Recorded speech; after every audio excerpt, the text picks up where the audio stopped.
Hello and welcome to another edition of the Vinyl Den, Thursday edition. Show for Vinyl Collectors by Vinyl Collectors. I'm Ian.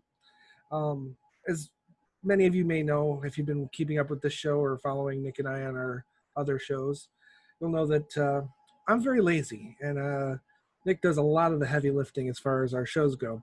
So I figured once in a while it'd be nice if I just came on, did a little short thing for you. Something you can skip over when you don't really want to see anything, too terribly disturbing.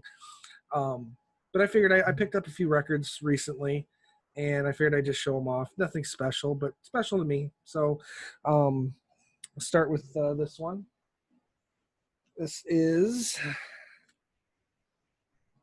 The Sound of Life in the Mind by Ben Folds 5. It was kind of a reunion album they did in 2012, I believe, and it's a really good album. If you like Ben Folds 5 or Ben Folds solo stuff, it's a no-brainer. Album cover's pretty cool too, which, a lot of artists don't put a lot of effort into their album covers these days, and I think that's one of the I don't know if it's a downfall of the digital age, going back as far as CDs, because it seemed like album cover artwork just kind of seemed to drop off in the late 90s with the advent of CDs, maybe because they're smaller, I don't know. But this is a pretty cool album cover. It happens to have one of my favorite Ben Folds songs on it, Ben Folds 5, whatever. The song's called Draw a Crowd. I love the song. It's if you don't check it out, it's a great album. Definitely a thumbs up for me.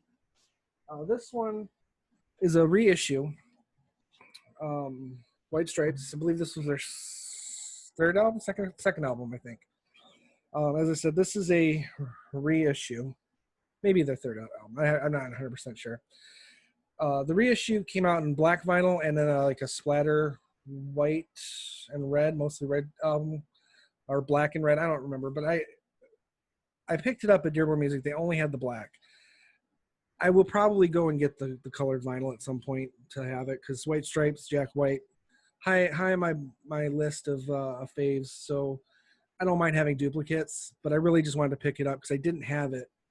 Don't ask me to pronounce the name of the album. I don't know. Is it Distilled? I don't know. I'm not even going to try to try it. Doesn't matter. It's a good album. White Stripes, and like I said, this is a reissue. There is a limited edition. I think it's a 20th anniversary edition, colored vinyl. Check it out. This one's kind of a unique one for me. I'm a big fan of Cat Stevens, obviously early work, because at some point in the 70s he decided he didn't want to do music anymore. The music industry wasn't his thing. He had also at that point converted to Islam as a religion and immersed himself in that world, for better or worse. Not my place to judge, but he's made a comeback recently, and as of 2006, in the pop world, because he made a couple albums in the 90s, I think, that were specifically like worship albums, Islamic worship albums. Here in the States, there's Christian artists who do that all the time. It's not very common for Islamic artists to do that, at least to my knowledge. I'm not sure. I'm sure there's restrictions or whatever, but Cat Stevens is Yusuf Islam, and he came back in 2006, did an album called Another Cup. It's a good album, kind of a rebirth, not a rebirth, but a reintroduction to the world of pop music. And then that isn't out on vinyl yet, I don't think. He did an album called The Road Singer, which is the follow-up to that, which I think is on vinyl, but it's super expensive. So I'm waiting, maybe hopefully getting either a used copy or a reissue of that. But this one came out in 2014. It's called Tell 'Em I'm Gone. It's not listed as Cat Stevens or Yusuf Islam. It was kind of released as Yusuf. He kind of goes by Yusuf Cat Stevens now. I think that's more of like his stage name. This is a really good album. There's some cover songs on here that he did. They're really kind of unique. It's even for him. It's very acoustic, but it's also kind of very bluesy. And I didn't know this before I got this, but this is actually produced or co-produced by Rick Rubin, which you would know from, I believe he did the Black Album by Metallica. I believe he did No More Tears for Ozzy. Did some Motorhead. Uh, I, Rick Rubin's a huge name in the world of music production. So, and he produced this, and I think it kind of shows. There's, like I said, it's kind of a bit of a harder edge to it. Really good album, and I bought this. I was worried that this was going to be like the Road Singer, where I wasn't going to be able to find it, even though this was released officially when the CD came out. I was afraid I was going to find this for very cheap, but I found it. It was on Amazon for like $23. Wow. However, it did take me a month and a half to get it from Amazon, which I don't understand that, but with COVID and all that other junk going on in the world, you never know. These last two are kind of unique for me, even more so. I'm not a big fan of the 7-inch. It's one song on each side.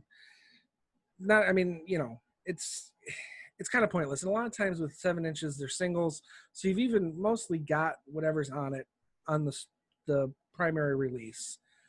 However, in the late 80s, when the music industry was making their transition to CD, which has a length capacity of about 65 to 70 minutes. 70 minutes, I think, is standard, but artists were kind of given free rein to put more songs or longer songs, whatever, on their albums. But the fact is they were still pressing vinyl as a secondary or even a primary media source. So in 87, Jethro Tull's album, Crest of a Knave, the album cover right here, as you've seen many times if you've watched the show in my background. Obviously, the vinyl album, was restricted to about 20 minutes on each side, but the album itself, when the CD was released, there was 2 extra songs on the CD that didn't have time, the time constraints on the vinyl. One of which was called Dogs in Midwinter. It's actually probably in my top 10 songs of Jethro Tull's. So this single came out, was released. Dogs in Midwinter is the B-side to She Said She Was a Dancer, which is on both the vinyl and CD versions of the album. So I bought this so that I could have Dogs in Midwinter as a vinyl release. As I said, I'm not big on 45s, but in cases like this where I can get a song that isn't on any other vinyl pressing, it's nice, and I can keep this with that as a companion piece to the primary vinyl record that I have. Dogs in Midwinter. The 80s Jethro Tull is very controversial, even amongst Tull fans and even the casual fans. If you've watched our Life in General show on Jethro Tull, you'll know that Nick was very adamant about not being a big fan of the 80s Tull. And in some ways, I kind of understand. I'm a diehard fan. I love everything. I mean, obviously to varying degrees, but I love it all. Dogs in Midwinter is one of those songs that it has its place in the 80s. It is what it is. It fits with the other songs on the records that were recorded at that time. But lyrically, it's a bit more socially aware, I think, than some of the other material, and especially in the late 80s, I guess. But I mean, Ian Anderson has a way of writing very observant songs that can cross over intellectual boundaries. So it's not like he hasn't written socially dramatic songs before, but this one is unique in a way. I don't know. It hits me in a certain way. So if you check out Jethro Tull, check out the song Dogs in Midwinter. Even if you're not a big fan of the 80s stuff, it's a good song. Pay close attention to the lyrics. Something going on there. I can't really explain, but very unique.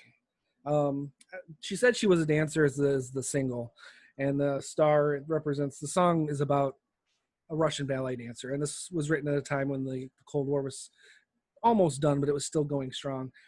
So there's a Russian Iron Curtain feel to the artwork and everything. Pretty cool though. This one is also a 45 7-inch. It's also Jethro Tull. The reason I bought this, it's got Living in the Past. This was released in 93. That was his release as part of the 25th anniversary of the band. Obviously, like I said, Living in the Past, it is what it is. That song is on multiple studio albums. So, but what I really bought this for was the B-side, which is called Hardliner. Another song. It was recorded in the 1990 sessions that I take that back. No, this would have been 80. Hardliner was written, it was recorded in 88 for the Rock Island sessions and just didn't make it onto the album in either form. In the vinyl, actually the vinyl isn't short any songs off that's different from that to the CD. They may have done that intentionally. They may have intentionally cropped their track listing down to match so that the CD and the vinyl match. I don't know. They're kind of unique in that time period. But Hardliner is the B-side of this. That's why I bought this one, so that I could have that song, because that's not pressed on any other collection that I'm aware of. It may be eventually. Who knows? I would love to see this, see a lot of those unreleased tracks, especially the ones that came out post 88, because they did a 20th anniversary box set, which is fantastic. It's a lot of unreleased material on it. But I've got that on vinyl, so all those songs I have as a vinyl copy. But Hardliner's not one of them. So yeah, pretty cool. Like I said, I don't usually do 7-inch records. I think other than a couple like Green Day, two of their first two albums, 39 Smooth and Kerplunk, both came with 7-inch records, 45s, with the songs that obviously weren't on the CDs for the accompanying album. So I've got four. I think I've got 4 7-inch now. Got quite a few 10-inch because that's kind of a newer thing, I think. But yeah, check it out. Hardliner. It's a good song. It's nothing special. Just a good little rock song. From what I understand, it's heavily cribbed from a Bach piece. I've never heard the piece that it's related to, but check it out. If you like Tull, you've probably heard it. If you casual Tull fan, you haven't, definitely you might like it. It's a late 80s Tull song. So, but that's all I got. I figured, like I said, I would help Nick out and try to do something for better or worse. And yeah, hopefully you like this. Thumbs up, subscribe if you aren't already. Check us out on all our other stuff. I don't know what it is. You have to check out our other videos. Nick knows it all. Again, he's doing the heavy lifting. Remember that. So yeah, talk to y'all later.